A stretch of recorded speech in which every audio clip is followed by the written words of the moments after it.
شائق عثمانی صاحب ہمیں جوائن کر رہے ہیں۔ شائق صاحب بہت شکریہ، آپ ہمارے ساتھ شامل ہو رہے ہیں۔ الیکشن کمیشن نے مخصوص نشستیں آج سنی اتحاد کو دینے سے انکار کر دیا۔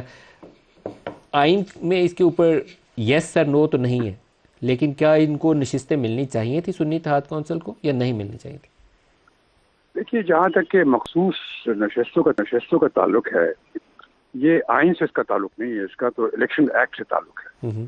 اور الیکشن ایکٹ میں جو پروویژنز ہیں وہ یہ ہیں کہ ایک پارٹی جو ہے وہ اپنے جو کینڈیڈیٹس ہیں مخصوص نشستوں کے لیے ان کے نام دیتی ہے جس زمانے میں نامینیشن پیپرز فائل ہو رہے ہوتے ہیں، اور وہ خود الیکشن میں حصہ لے رہی ہوتی ہے۔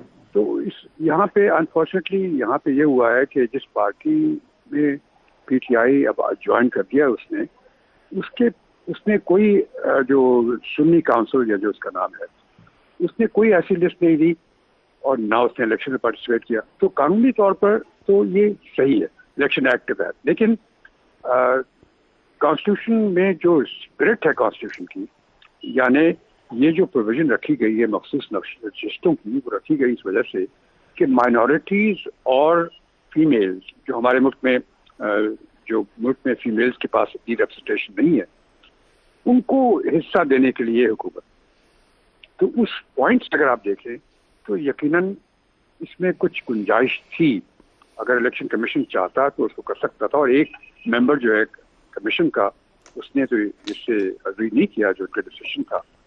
تو میرے خیال میں اس لحاظ سے کہ مائنورٹیز اور فیمیلز کی جو ریپرزنٹیشن ہے وہ ضروری ہے، اور چاہے اس میں کوئی گنجائش نہیں تھی لیکن پھر بھی ہو سکتا تھا، لیکن بعض صورت قانونی طور پر تو کوئی گنجائش نہیں تھی، لیکن ٹریڈیشنلی اگر چاہتے تو وہ کر سکتے۔ تو اب آپ کے خیال میں یہ فیصلہ سپریم کورٹ میں جا کے ہوگا یا کیا ہوگا؟ کیونکہ اس میں آئین کا جو آرٹیکل 224 کلاس 6 ہے اس کے اندر اب ایک پروویژن موجود ہے کہ آپ کی لسٹ اگر ایگزاسٹ ہو جائے تو وہ پولیٹیکل پارٹی کے لیے بھی آپشن ہے کہ وہ نئی لسٹ جمع کرا دے، مزید نام دے دے۔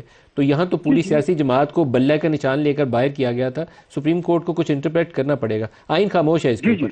جی بالکل صحیح کہہ رہے ہیں، اور یہ پاسبلٹی ہے اور یہ سپریم کورٹ میں جائے گا، اور میرے خیال میں یہاں پر سپریم کورٹ کی انٹرپریٹیشن جو ہونی چاہیے وہ یہ کہ ہمارے ملک میں فیمیلز اور مائنورٹیز کی ریپرزنٹیشن کا بڑا امپورٹنٹ معاملہ ہے، اور یہ کانسٹیٹیوشن میں اس کی پروویژن ہے کہ ان کو ریپرزنٹیشن ہونی چاہیے، اور وہ کسی طریقے سے اس کو روکنا نہیں چاہیے۔ اگر کسی طریقے سے انٹرپریٹیشن سے اس کو بدلا جا سکتا ہے تو یقیناً میرے خیال میں سپریم کورٹ یقیناً یہ کرے گی۔ سر، الیکشن کمیشن کے فیصلہ جو ہے نا، ایک اور بھی اس کے اندر تنازع ہے۔ انہوں نے کہا کہ جو جماعتیں اسمبلی کے اندر موجود ہیں ادر دین سنی اتحاد کونسل، تو یہ 23 نشستیں ان میں بانٹ دیں۔ تو نمائندگی وہ دے رہے ہیں لیکن وہ کہتے ہیں ان کے اندر بانٹ دیں۔ تو it is actually very controversial decision, جو میرے خیال ہے سپریم کورٹ کو اس کو دیکھنا پڑے گا۔ جی بالکل دیکھنا چاہیے، تو آپ نہیں کر سکتے نا، جو ایک گروپ ہے پی ٹی آئی کا جس طریقے سے بنا ہے اس کو چھوڑ دیں، لیکن بعض صورت ان کا رائٹ ہے کہ ان کو ریپرزنٹیشن فیمیلز کے لیے اور مائنورٹیز کے لیے ملنا چاہیے۔ فیمیلز کو چھوڑ دیں، مائنورٹیز بہت امپورٹنٹ ہے، ان کو ملنا چاہیے، اور اگر ان کو نہیں دیتے تو یقیناً اس کے ساتھ پرابلم ہوں گے، اور یہ سپریم کورٹ میں جب جائے گا، چونکہ یہ قانونی معاملہ ہے، کانسٹیٹیوشن سے اس سے تعلق نہیں۔